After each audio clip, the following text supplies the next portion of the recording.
पढ़ी लिखी लड़की न जाने इस गांव में आके कहा। ये लो तुम्हारी चाय। मैंने 1000 बार कह दिया मुझे इस गांव में नहीं रहना है, नहीं रहना है, नहीं रहना है। क्या रखा है आखिरकार इस गांव में? अरे भगवान, सुबह सुबह किस बात पे गर्म हो रही हो? आखिर हुआ क्या है? कुछ नहीं हुआ।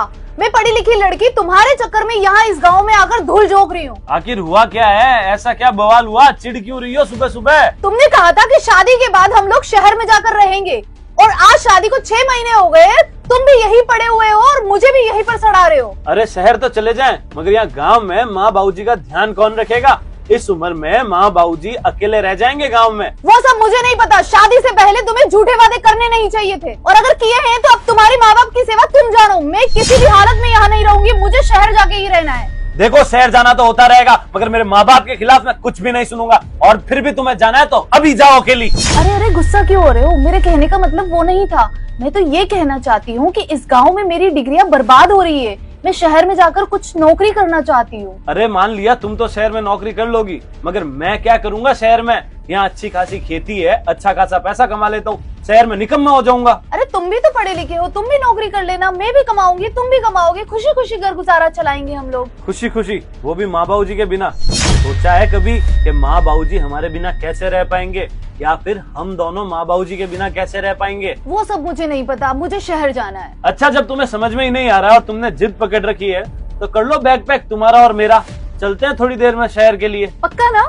देखो, एक बार अगर सामान पैक कर लिया ना तो फिर मुकरोगे तो नहीं ना? अरे हाँ बाबा, नहीं मुकरूंगा। कर लो सामान पैक। चलो चलो जल्दी चलो। तुमने सब पैक तो कर लिया है? हाँ हाँ, सब कुछ रख लिया है मैंने, कुछ भी नहीं भूली हूँ। चलो अब जल्दी से। इतनी जल्दी काम करने में दिखाई जितनी शहर जाने में दिखा रही हो।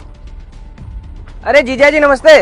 जीजी नमस्ते, कैसे हो आप? नमस्ते साले साहब, आ गए आप? आपका इंतजार था। अरे भाई, तू अचानक तू यहाँ कैसे? अरे जीजी, जीजा जी ने ही बुलाया था। आप लोग शहर जा रहे हो ना, तो वहाँ पे मैं भी आपके साथ आऊंगा, और आप जहाँ पे नौकरी करोगे मैं वहाँ रह के कुछ छोटा मोटा काम कर लूंगा और आपकी सेवा भी कर लूंगा। और इसको भी तुम्हारे जैसे गांव में धूल नहीं झोंकनी पड़ेगी। ये भी कोई छोटा मोटा काम कर लेगा और अपनी डिग्रियों को काम में ले लेगा। पर ये हमारे साथ शहर चलेगा तो क्या? हाँ जीजी बोलो ना, तो क्या? तो गांव में हमारे मम्मी पापा अकेले रह जाएंगे, उनकी सेवा कौन करेगा? बेवकूफ। वो मुझे नहीं पता जीजी, मुझे तो शहर जाना है, गाँव में मुझे नहीं रहना बस। शर्म नहीं आती तुझे? मम्मी पापा ने ये दिन देखने के लिए तुझे बड़ा किया था पाल पोस कर। दीदी आप क्या कह रहे हो, मैं कुछ समझा नहीं। तू शहर में जाकर अपनी जिंदगी संवारेगा, और वहाँ गांव में रहकर मम्मी पापा किसके भरोसे रहेंगे? शाबाश, तुम्हारे माँ बाप तो गांव में अकेले किसके भरोसे रहेंगे, और मेरे माँ बाप को तुम यहाँ गांव में सड़ने के लिए छोड़ रही हो।